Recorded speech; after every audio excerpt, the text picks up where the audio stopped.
Hey, what's up, everybody? It's Mr. BuildWealth, and I'm back at it once again. If this is your first time joining me, I'm here to share information and resources that can help you get started with building wealth. As always, before I begin, I want to make sure to punch in. I'm going to punch in my website so you will know where to find me, and some great tools and resources on that website. If you want to get in touch, hit me up.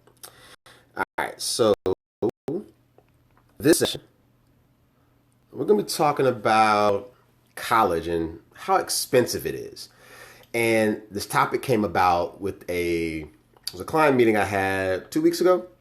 So the client, she has four grandkids. And so her granddaughter is, I think, 15 years old. And we were talking about how, like, the grandma wants to help support her education. And she's having a conversation with the granddaughter. And she says, I'm not sure about college because it's just so expensive, and a lot of adults that I've talked to have a lot of student loan debt, and she's so afraid, like it's at 15, to maybe not pursue education simply because of the cost and the burden that plagues so many adults.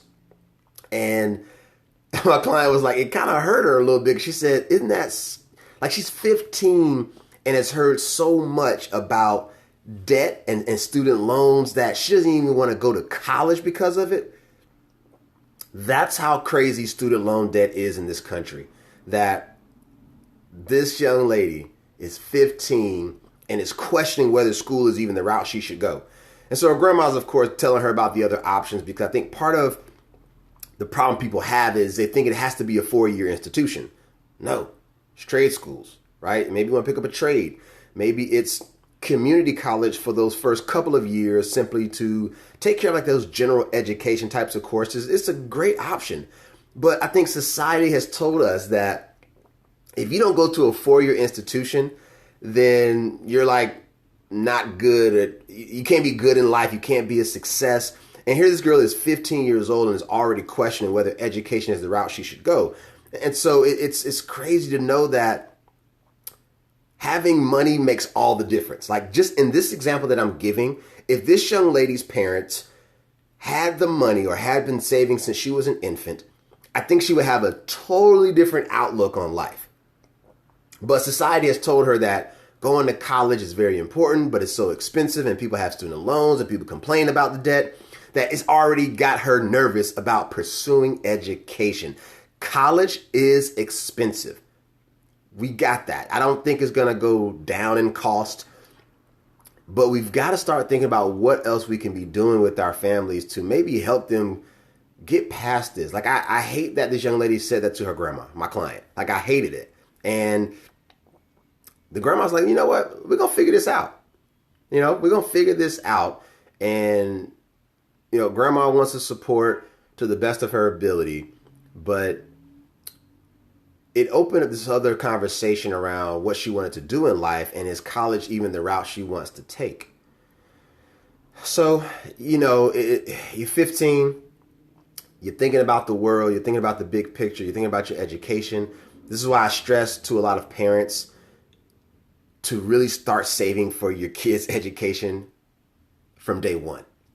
You all get this 18 years. We all get that same time. That, generally speaking, that's the 18-year head start. And then we wait so long, and so you have a case like my client's granddaughter, where she's 15 and questioning whether she should go to school.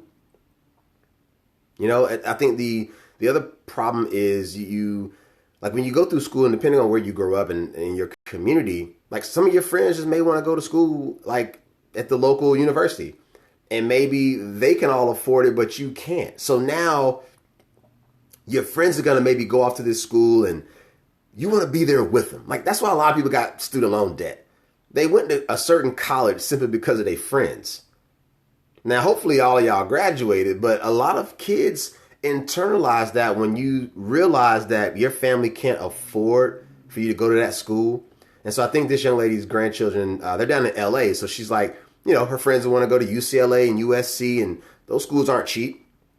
And so grandma was like, look, if you want to go, you're going to take out a loan maybe. So she's getting her to think a little bit more about how she wants to attack her education, but also too, grandma's going to help. We've started this kind of conversation within their family around, we all got to chip in and do our part.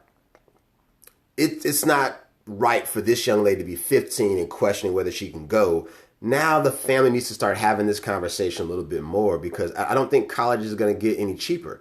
I have these same concerns about my niece and my nephew, because I don't know what the price of tuition will be when London is 18 and when Tyson is 18. So I don't worry about the price. I worry about starting now. And we started a long time ago with both of them, right? I would say when they were born, we started off Jump Street. Just let's start now. And maybe it's not a 4-year school. Maybe it's a trade school. Maybe it's something else. But money is the problem. Money is going to be a problem all the time. So if we know this ahead of time, why don't we do more? I have clients to this day, again, tons and tons of student loan debt. And it's holding a lot of us back because we just feel like we're never going to pay it off. Or we got to take a certain job for the loan forgiveness. And it's all these things you kind of have to do because you took the money. So, I realize that college is important. More so, I would say education is important, and it's expensive.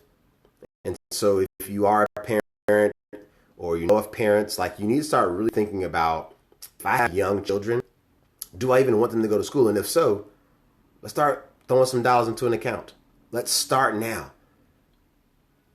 I'd rather you put away the money or invest the money, and then you make a different decision when your kid is 18 versus this young lady. My client here, her granddaughter's 15, and they don't have the money. So let's just do it because it makes sense for the kids. Let's do it. Let's just start doing it, because it's not going to get any more affordable. So if you know anybody who is trying to figure out this college planning thing, have them give me a call, whether it's a 15-minute call, whether they set up a 30-minute, an hour, just have them hit me up and let's talk this through. College planning, it's not that hard. It's just we got to figure out what we can commit to and then make the commitment. That's how we get it done. So Mr. BuildWealth is ready and willing to help anybody who needs the help, because sometimes you should not be doing these things by yourself. So let me know how I can be of service and help you out with college planning. And also, don't forget, I have a YouTube channel. I share my diary entries. It's the BuildWealth Observations is what I'm doing. I'm sharing stories with you, and tune in. Check out the link in my bio. Check them out. They're all short and sweet. Just let me know if you like them, if you can relate to them, because I'm always looking forward to getting feedback. So with that, I bid you all farewell, and I will catch you next time around.